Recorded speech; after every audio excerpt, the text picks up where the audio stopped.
the startup that took over while no one was watching. They ignored the wrong competitor. They weren't worried about their competitors. They tracked the big players. They monitored pricing. They studied marketing campaigns. They knew exactly who they were up against. What they didn't see was the one company that wasn't playing the same game. This is the story of the competitor no one expected, and the danger of complacency when you think you understand your market. For nearly 8 years, Vertex Analytics dominated its niche. They built powerful data dashboards for mid-sized retail chains. Their platform was robust, customizable, and backed by strong customer support. Contracts were long-term. Switching costs were high. Clients were loyal. From the outside, Vertex looked untouchable. Their leadership team reviewed competitors quarterly. They compared features meticulously. They adjusted pricing strategically. They sponsored industry conferences. Revenue climbed steadily year after year. Growth wasn't explosive, but it was consistent, predictable. Predictability can be comforting, can also be dangerous, because while Vertex monitored companies that looked like them, similar pricing, similar features, similar messaging, an entirely different kind of competitor was emerging quietly on the edge of the market. NovaFlow wasn't a data analytics company, at least not officially. They started as a workflow automation tool for small online retailers. Their platform simplified inventory tracking and order management. It wasn't nearly as sophisticated as Vertex's analytics engine. Vertex ignored them.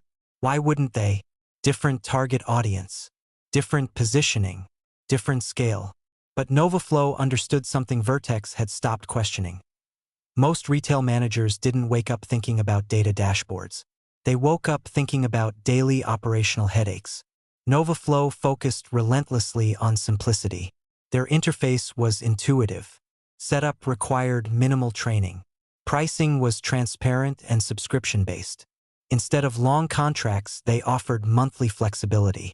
At first, they attracted small retailers that Vertex had never considered profitable. Vertex's leadership saw no threat. "They're serving the low end," one executive said. "That's not our market." But NovaFlow wasn't trying to compete directly. They were redefining the category. Over time, their workflow automation began including basic performance metrics. Nothing advanced. Just enough visibility for managers to make quick decisions. For many small retailers, it was sufficient. They didn't need complex dashboards. They needed clarity. As NovaFlow improved, mid-sized retailers began experimenting with the platform. The simplicity was refreshing. The pricing flexibility reduced risk. And because they started small, NovaFlow's team built features incrementally based on user feedback.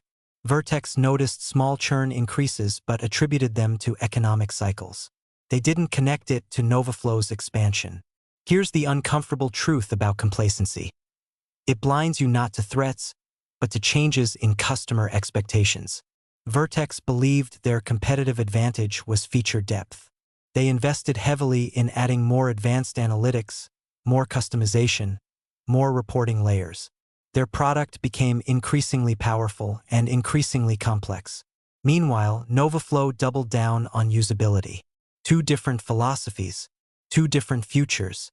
The turning point came during a quarterly earnings review when Vertex's sales team reported a new pattern. Prospects were comparing them not only to traditional analytics providers, but to NovaFlow. Worse, some long-term clients were requesting contract renegotiations after testing NovaFlow's system. The leadership team was confused. How could a workflow tool compete with an advanced analytics platform? Because competition isn't defined by features. It's defined by outcomes. NovaFlow wasn't selling dashboards. They were selling operational peace of mind. And for many managers, that mattered more. By the time Vertex initiated a formal competitive analysis, NovaFlow had secured significant market share in segments once considered safe.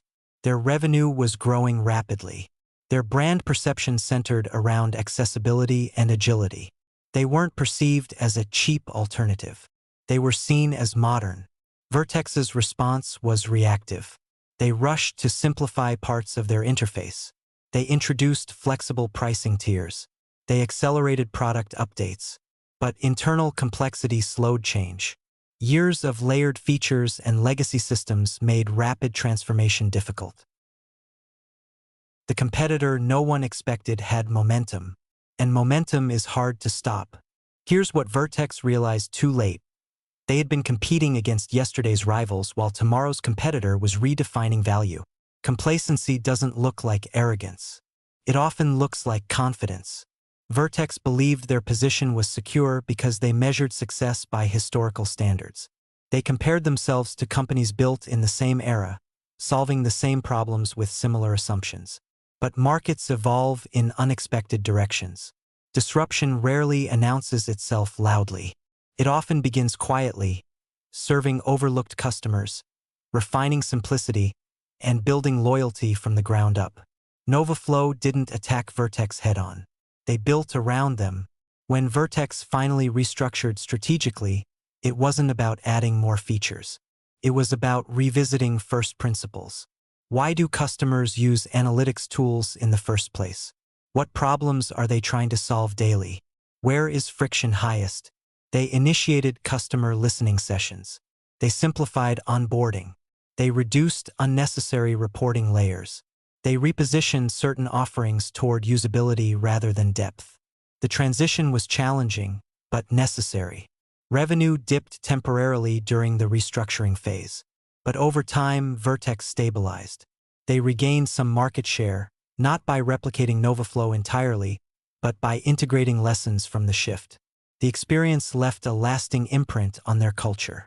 Quarterly competitor reviews expanded beyond direct feature comparisons. The team analyzed emerging startups, adjacent tools, and shifting customer behavior trends. Market awareness became proactive rather than reactive. The real lesson wasn't about losing ground. It was about staying alert. In business, your biggest threat often doesn't look like you. It may not share your industry label. It may not target your core demographic initially. But if it solves the customer's problem more elegantly, it becomes competition. Complacency creates blind spots, and blind spots create vulnerability. There's a broader truth here beyond companies. In careers, complacency makes you underestimate new skill sets emerging around you. In investing, it makes you ignore new asset classes reshaping markets. In leadership, it makes you overlook cultural shifts that redefine expectations. The competitor no one expected is often the one you never considered relevant. Vertex survived because they adapted before irrelevance became permanent. But they learned that dominance is temporary if curiosity fades. So if you're leading something today, ask yourself, are you studying only familiar competitors?